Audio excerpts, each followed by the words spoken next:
Imagine being in Times Square when a woman begins to cry for help down the street. Do you help or ignore her? Well, this might seem like an obvious question where most people believe they would do something to help the poor woman. Most, in fact, would not. Good afternoon. My name is Lismary Henriquez. I have seen and witnessed many different cases of the bystander effect firsthand. Lots of people, including yourselves, experience this often and are probably not even aware of it. Today I will speak about a woman named Catherine Genovese and the Richmond High School incident and how these cases demonstrated the bystander effect. So as most of you might be wondering, what even is the bystander effect? According to a 2013 journal article published to the Organizational Behavior and Human Decision Processes by Karthik Panathanan, as the number of bystander increases, the likelihood of any one bystander helping another decreases. Essentially, the bystander effect is when the presence of others discourages an individual from intervening in an emergency situation.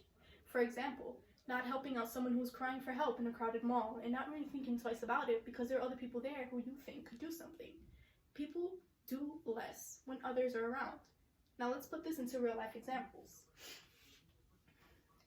So this is the case that sparked the idea of the bystander effect, a woman named Catherine Genovese.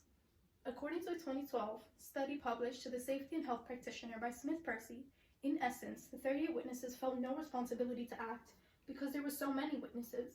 Each one felt that another witness would do something. Social psychology research supports the idea that Kitty Genovese would have had a better chance of survival if she had been attacked in the presence of just one witness. Research in psychology has shown that this effect is real. People do not act upon a situation when more people are present.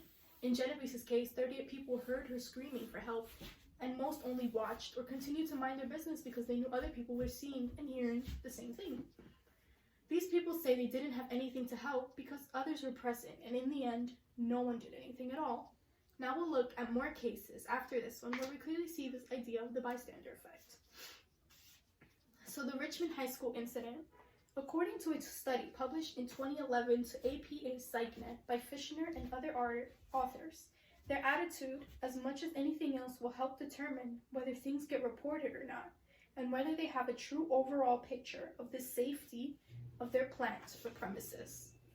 For 2.5 hours, while the high school homecoming dance was taking place inside the gymnasium, approximately 10 men gang raped a 15-year-old, and more than 20 numbered around, and no one called the police.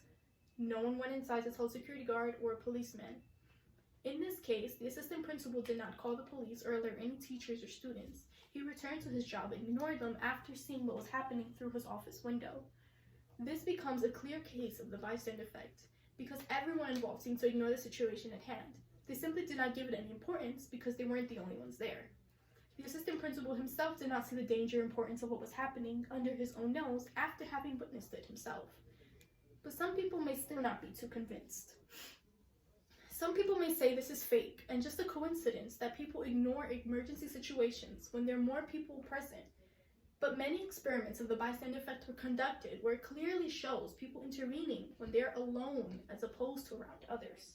A chart from the journal article Bystander Anatomy and Reactions to Emergencies, published to APA PsycNet by Schwartz and others in 1980.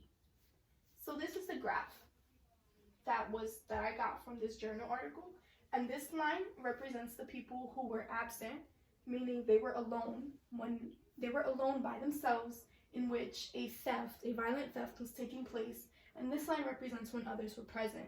So as you can see down here, it says seconds from attack. So after a few seconds after this attack, there's a sharp increase when others are absent in the people that decided to help and decided to report the situation, whereas where others were present, it took a very long time for them to realize what was happening. When people are alone, they seem to act faster. So in conclusion, the bystander effect is real, and there are real-life case examples to support this, as well as research evidence from many different authors. Aside from the examples talked about, there are also real-life situations that you might have experienced sometime in your life, such as ignoring a really loud dispute or fight around your neighborhood in the middle of the night, or even not helping someone who was asking for help in the subway or bus because you believe because there are more people present, you don't necessarily have to do anything. Now you know and are aware of the bystander effect, and that is something you could experience in your life without even realizing it. Now you can understand why most people would not help the poor woman asking for help in Times Square. Thank you for listening. My name is Lismary Henriquez.